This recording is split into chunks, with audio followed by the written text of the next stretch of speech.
तुला इंजिनिअरिंगला भरावं लागले 10 लाख. किती काढा बरं का हिशोब, शिकलेली पोरं. किती भरावं लागले तुम्हाला? 10 लाख. इंजिनियर पूर्ण व्हायला खर्च आला 10 लाख. पर वही पेन सगट.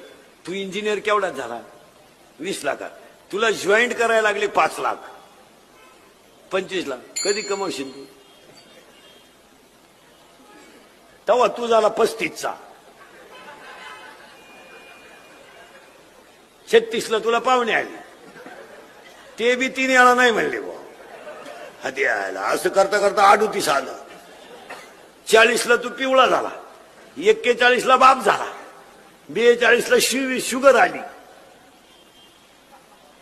45ला बीपी आला, 49ला गेला. तू पाहतो काय माया मग बंगला बांधतो का?